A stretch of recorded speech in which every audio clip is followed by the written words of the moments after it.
అందరికీ నమస్కారం అండి. Welcome back to my channel. ఈరోజైతే నేను మాకండి హల్వా చేశాను. ఈ మాకండి హల్వా రెసిపీ ఎలాగో చూసేద్దామా మరి. మాకండి హల్వా రెసిపీ కోసం అయితే మనం గోధుమ రవ్వను తీసుకోవాలి.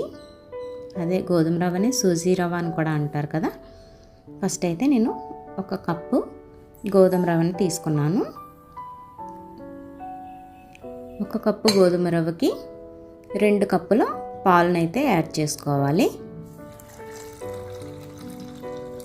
ఇలా గోధుమ రవ్వలో పాలు యాడ్ చేసిన తర్వాత ఈ రెండింటిని కూడా స్లోగా మనం కలుపుకోవాలి. ఇలా కలుపుకోవటం వలన రవ్వ ఒకవేళ ముద్దలుగా ఉన్నా సరే విడిపోతుంది. టెక్స్చర్ అనేది మనకి ఈక్వల్గా వస్తుంది. ఇలా కలిపి పెట్టుకున్న రవ్వను మనం ఒక హాఫ్ అన్ అవర్ వరకు పక్కన పెట్టుకోవాలి. ఈలోగా మనం ఒక ప్యాన్ తీసుకొని ప్యాన్లో 1 కప్పు వరకు కూడా నెయ్యి మనం తీసుకోవాలి.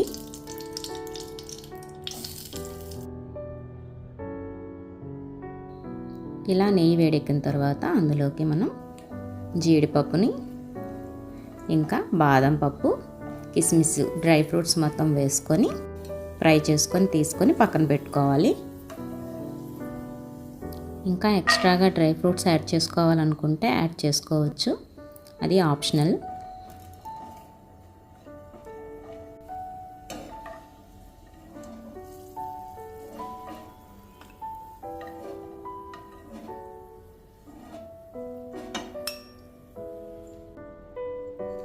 ఇలా ఎండు ద్రాక్షను మనం రోస్ట్ చేసుకునేటప్పుడు కొంచెం ఫ్లేమ్ లోలో ఉంటే మంచిది. ఎందుకంటే ఎండు ద్రాక్ష త్వరగా స్వెల్ అయ్యి లో ఫ్లేమ్లో కూడా మాడిపోతాయి అన్నమాట.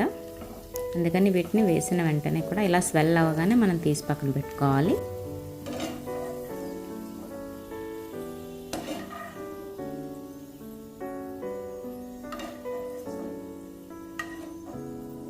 ఆల్రెడీ డ్రై ఫ్రూట్స్ వేయించుకున్న నెయ్యిలోనే ఇంకొక 2 స్పూన్స్ నెయ్యి వేసుకొని వేడెక్కనివ్వాలి.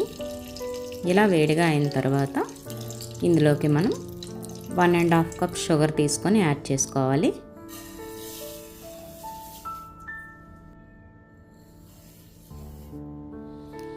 షుగర్ కొంచెం ఎక్కువగా తినే వాళ్ళైతే ఇంకో 1/2 కప్ యాడ్ చేసుకోవచ్చు. ఇలా 1.5 కప్ యాడ్ చేసుకుంటే రవ్వకి సరిగా సరిపోతుంది.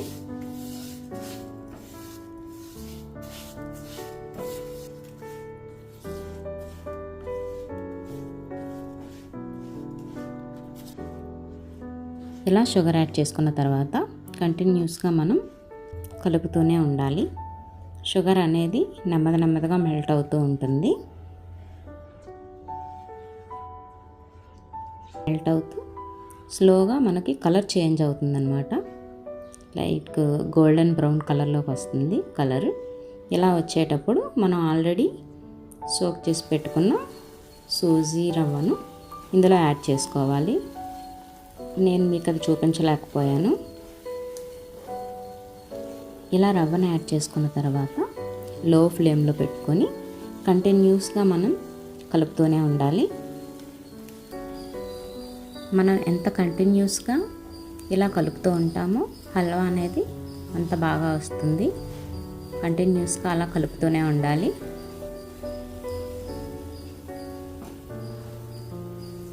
చూసారా, లైట్గా ప్యాన్కి అంటుకోకుండా ఉంది. ఇప్పుడు 1 స్పూను ఇలాచీ పౌడర్ని యాడ్ చేసుకున్నాను. ఇలాచీ పౌడర్ యాడ్ చేసుకోవటం వలన మంచి ఫ్లేవర్ అయితే వస్తుంది.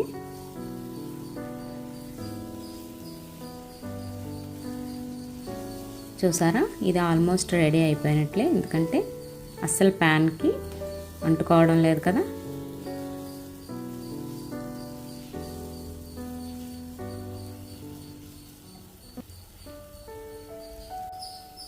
ఎప్పుడైతే ప్యాన్కి స్టిక్ అవ్వకుండా ఉంటుందో అప్పుడు మనం ఆల్రెడీ రోస్ట్ చేసి పెట్టుకున్న డ్రై ఫ్రూట్స్ని యాడ్ చేసుకొని బాగా కలుపుకోవాలి.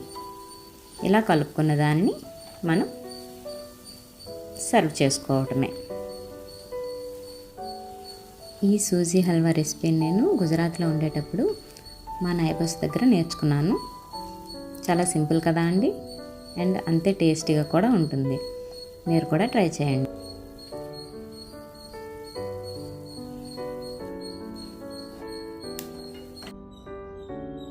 ఈ హల్వాని మనం పూజలు అవి చేసుకునేటప్పుడు మనం నైవేద్యంగా కూడా పెట్టుకోవచ్చు.